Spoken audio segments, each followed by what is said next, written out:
大家好，我是大宇，欢迎来到与众不同。今天给大家介绍一本我非常喜欢的书《Essentialism: The Disciplined Pursuit of Less》，中文名是精要主义：如何应对拥挤不堪的工作和生活。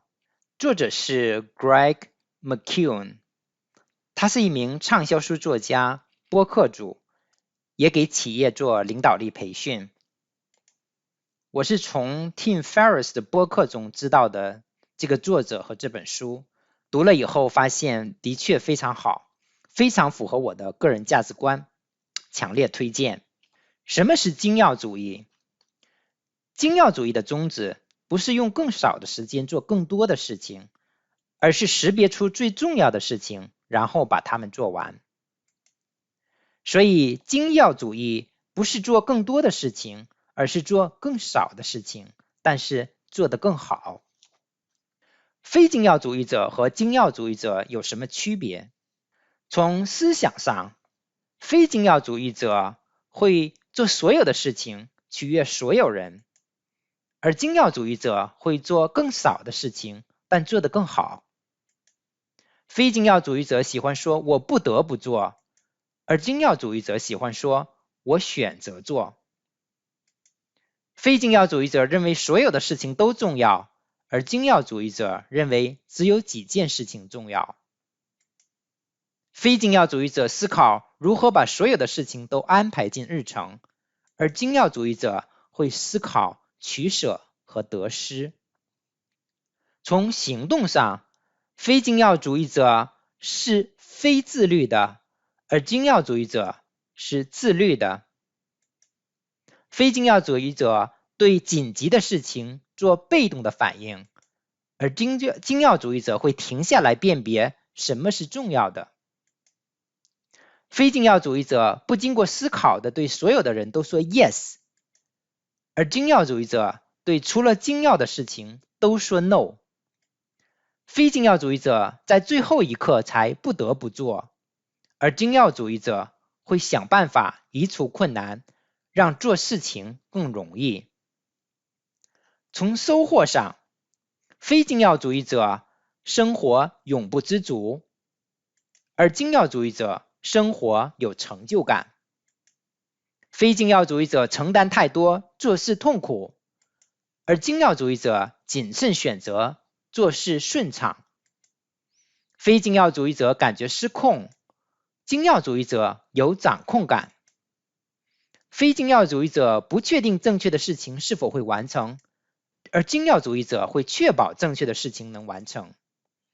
非精要主义者疲惫，不堪重负，而精要主义者享受过程。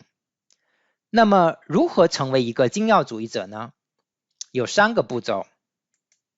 第一步，探索，区分重要的少数和不重要的大多数。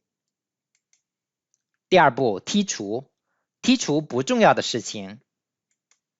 第3步，执行，移除障碍，使做事情毫不费力。第一步，探索。精要主义者的第一步就是探索不同的选项，没有选项也就谈不到取舍。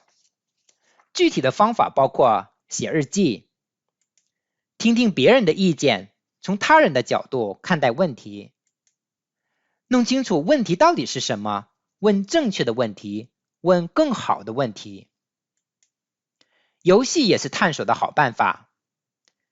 寻找精要的事情需要扫描众多的事实、观点和选项，对其进行过滤，从噪音中找到信号，从正常中找到异常，从众多的信息中找到精要的信息。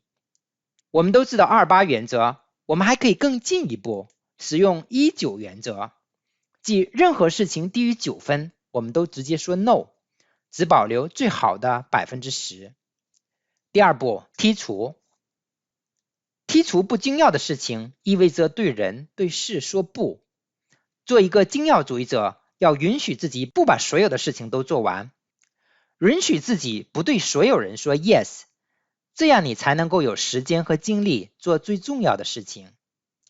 有一个清晰的目标，对于个人和团队都非常的重要。如果一件事情已经在做，并且投入了很多的时间和金钱，那么剔除它就会很困难，因为我们不想损失掉沉没成本。在做剔除和取舍的时候，我们可以借鉴电影剪辑的思想。在剪辑电影的时候，一个镜头如果拍摄的再好，但是对整个故事没有贡献，也要坚决的剪掉。这个时候的减少其实是增加整个电影的最终效果。做一个精要主义者，要设立自己的边界，有边界意识。第3步，执行。